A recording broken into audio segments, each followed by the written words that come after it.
Hello everyone, welcome back to my channel. This is me Nikki Gupta and I am going to teach you economics of class 11 and class 12. As you all know that in my previous video I have taught about national income part 1 and in this video the rest of national income part 2 will be discussed. But before going into the main content of the video, I would like to summarize the part 1 of the national income. And remember guys, I also have a Telegram channel in which I share my PDF and notes, so you get benefit from it because these are free of cost. So please join it. Link are given in the description box below. If you have not seen my previous video, you can also watch my video through the link given in the description box below. So let's get started. In my previous video, I have discussed national income definition, uses of national income, distinction between personal income, private income and personal disposable income, and the concept of NFIA, the concept of non-resident Indian, that is NRI, the related aggregates, all related aggregates are discussed, and the value added method is also discussed. मैंने value added method को पहले ही video में इसलिए discuss किया था because income method और expenditure method से वो बिल्कुल डिफरेंट है, इसलिए वैल्यू एडिड मेथड को पहले ही डिस्कस कर लिया गया था. अब हम करेंगे इनकम मेथड. इनकम मेथड में क्या क्या इंक्लूड होता है. इनकम मेथड में होता है mixed income of self employed, net factor income from abroad, compensation of employees and operating surplus. अब ये है क्या क्या. Mixed income of self employed में आती है जो हमारी फैक्टर इनकम अर्न करते हैं, like rent, interest, profit etcetera. And net factor income from abroad, जो कि मैं आपके साथ पहले ही डिस्कस कर चुकी हूँ. कंपनसेशन ऑफ एम्प्लॉयज में आते हैं wages and salaries in cash. Wages and salaries में क्या आएगा, जो हमें बेसिक हमारी सैलरी मिलती है हमारे बॉस के द्वारा, वो हमारी wages and salaries in cash में आ जाएगी. कंपनसेशन इन काइंड में हमारा आएगा जो कि हमें फ्री ऑफ कॉस्ट मिलता है, लाइक डियरनेस अलाउंसेस मिलते हैं हमें, और उसके अलावा फ्री ऑफ एजुकेशन मिलती है, फ्री फूड मिलता है, वो हमारी कंपनसेशन इन काइंड में आ जाती है. Employer contribution to social security scheme. अब सोशल सिक्योरिटी स्कीम्स क्या क्या होती है, लाइक प्रोविडेंट फंड और life insurance, these are social security scheme. और fourth is operating surplus. Operating surplus में क्या क्या आएगा, इनकम फ्रॉम प्रॉपर्टी.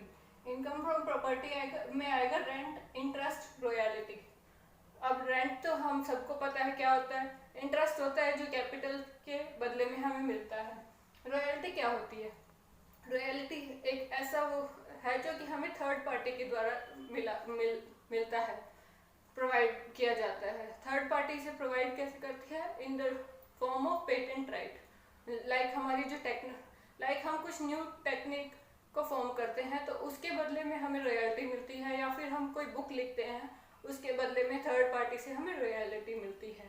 उसके अलावा हमारे आते हैं प्रॉफिट. प्रॉफिट के अंदर आता है हमारा dividend, corporate taxes and undistributed profit, जो कि इनमें ऐड होते हैं. अब इसके स्टेप्स क्या क्या हैं जो कि हम डिस्कस करने वाले हैं.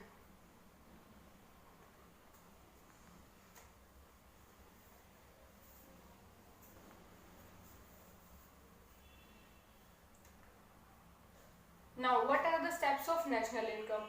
हम स्टेप्स के लिए सबसे पहले net domestic product at factor cost से gross domestic product at market price तक जाएंगे, जिसके लिए हमें कुछ स्टेप्स को फॉलो करना होगा. तो सबसे पहले हमारा आएगा मिक्स्ड इनकम.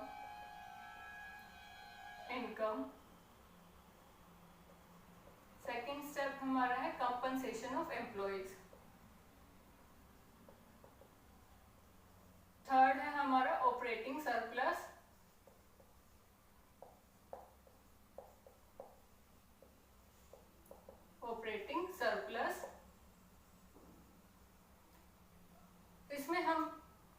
इसमें हम इन तीनों को हम ऐड करेंगे, जिससे हमारा आ जाएगा net domestic product at factor cost. Net domestic product at factor cost.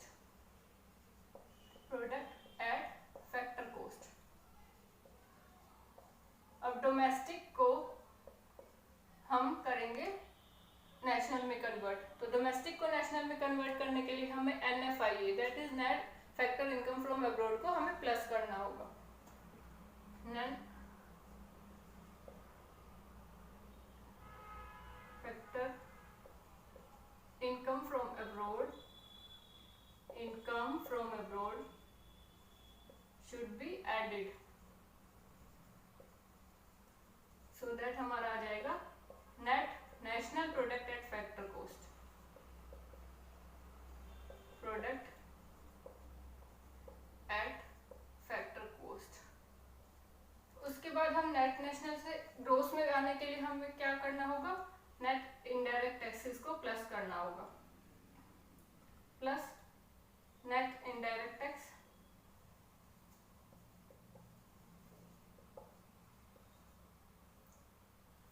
इसके लिए हमें डेप्रिसिएशन को ऐड करना होगा।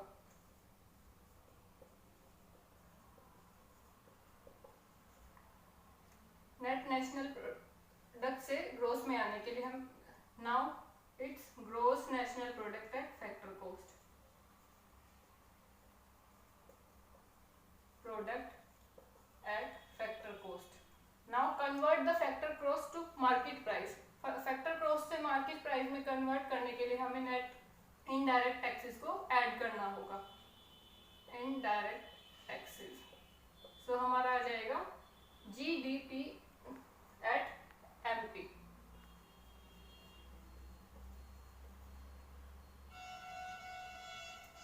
राइट, समझ आ गया। अब हम आते हैं हमारे डिफरेंस बिटवीन ट्रांसफर इनकम और फैक्टर इनकम। ट्रांसफर इनकम वो इनकम होती है जो हमारी ऐड नहीं होती है नेशनल इनकम के अंदर, जो हमें government as a allowance provide करती है, like scholarship for students, old age pension, retirement pension and other allowances. Factor income जो हम अर्न करते हैं, जिसके द्वारा हमारी प्रोडक्टिव एक्टिविटीज चलती हैं, तो वो हमारी नेशनल इनकम में इंक्लूड होती है। यही हमारा सबसे बड़ा डिफरेंस है कि ट्रांसफर इनकम हमारी नेशनल इनकम में इंक्लूड नहीं होती, जबकि हमारी फैक्टर इनकम नेशनल इनकम के अंदर इंक्लूड होती है। अब हम करते हैं एक्सपेंडिचर मेथड।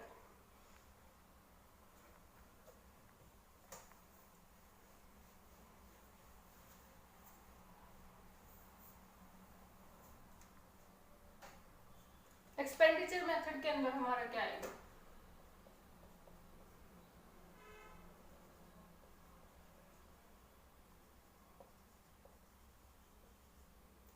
एक्सपेंडिचर मेथड में आएगा हमारा private final consumption expenditure.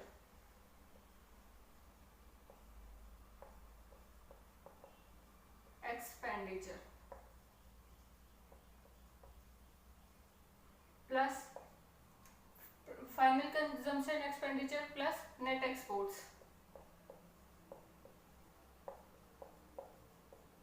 Plus gross domestic capital formation, gross domestic capital formation,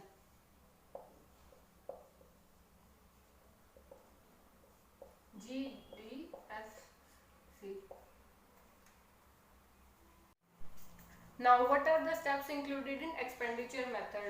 The steps that are included in expenditure method are final consumption expenditure, gross domestic capital formation and net export. Final consumption expenditure has two subparts, that is private final consumption expenditure and government final consumption expenditure. Now what is private final consumption expenditure? Private final consumption expenditure में वो सभी goods आते हैं जो हम purchase करते हैं, like durable good, semi durable good, non durable goods, and जो भी हमें रिसीव होते हैं, गिफ्ट रिसीव्ड इन काइंड होते हैं और कंपनसेशन रिसीव्ड इन काइंड होते हैं, वो सभी प्राइवेट फाइनल कंजम्पशन एक्सपेंडिचर में आते हैं। जो भी हम अब्रॉड भेजते हैं या फिर जो भी अब्रॉड का होता है वो प्राइवेट फाइनल कंजम्पशन एक्सपेंडिचर में इंक्लूड नहीं होता, whereas government final consumption expenditure में जो गवर्नमेंट अब्रॉड से परचेज करती है वो इंक्लूड होता है। तो ये एक डिफरेंस है private final consumption expenditure and government final consumption expenditure का। Next is gross domestic capital formation. इसमें हमारा आता है gross domestic fix capital formation plus change in inventory. Change in inventory और inventory investment. Change in inventory काफ़ी ज़्यादा redundancy हो गई क्योंकि ये पहले वैल्यू एडेड मेथड में भी आया था, तो तो हम इसको हम इन्वेंट्री इन्वेस्टमेंट के तौर पे लेंगे। ऑलराइट, नेक्स्ट हमारा आता है नेट एक्सपोर्ट। नेट एक्सपोर्ट में आता है हमारा एक्सपोर्ट एंड इम्पोर्ट, इन दोनों का डिफरेंस जो होता है वो हमारा नेट एक्सपोर्ट में आता है। तो let's start it. Expenditure method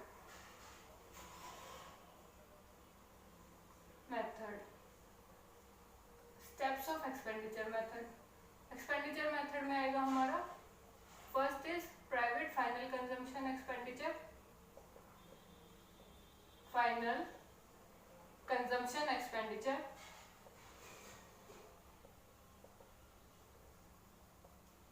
government final consumption expenditure, consumption expenditure that is equal to final consumption expenditure. Expenditure plus gross domestic fixed capital formation,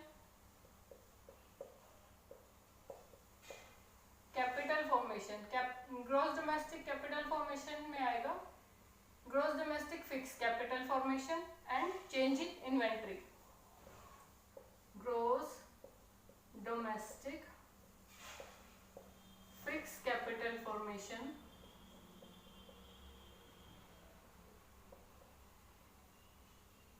minus change in inventory.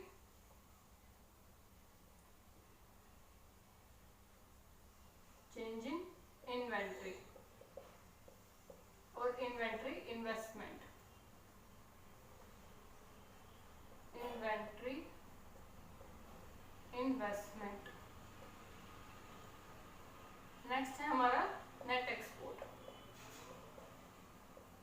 Net export में हमारे आएंगे export minus import. इसके अलावा हमारा हम national income की तरह है ग्रोथ से स्टार्ट करेंगे और नेट पे इसको एंड करेंगे। नाउ नेट एक्सपोर्ट के बाद हमारा आएगा gross domestic product at market price plus NFIA, जो कि डोमेस्टिक से नेशनल में कन्वर्ट करने के लिए किया जाता है। Now gross national product at market price minus net indirect tax means gross national product at factor cost. अब MP से FC में कन्वर्ट करने के लिए हमने नेट इनडायरेक्ट टैक्सेस को रिड्यूस किया है। Gross national product at factor cost को में हम डेप्रिसिएशन को रिड्यूस करेंगे, जब इससे हमारा आएगा net national product at factor cost, that will be the final outcome of expenditure method. Clear? Next is difference between real income and current nominal income. Real income में हमारा बेस ईयर इंक्लूड होता है, जबकि nominal income में हमारा only current year include किया जाता है। यही बेसिक डिफरेंस है। अब हमारा फॉर्मूला है GNP डिफ्लेटर का। GNP डिफ्लेटर का फॉर्मूले के लिए हमें नॉमिनल और रियल बोथ चाहिए into 100।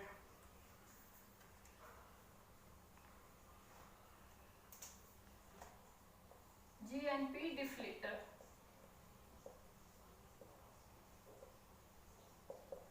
nominal deflator, that is nominal deflator upon real deflator into 100. Now what is green GNP? Green GNP का यूज होता है हमारा सस्टेनेबल डेवलपमेंट को यूज करने के लिए, जो कि हमारा इक्विटेबल हमारे हेल्थ को भी और हमारी वेल्थ को भी बोथ को इंक्लूड करता है, इसलिए हम उसको ग्रीन GNP कहते हैं। तो हमारा इस तरह से हमारा नेशनल इनकम चैप्टर खत्म होता है, और इसके जो न्यूमेरिकल पोर्शन है वो हम डिस्कस करेंगे नेक्स्ट वीडियो में। इसके अलावा इसके रिगार्डिंग जो भी कोई क्वेरी हो, you can ask me in comment section.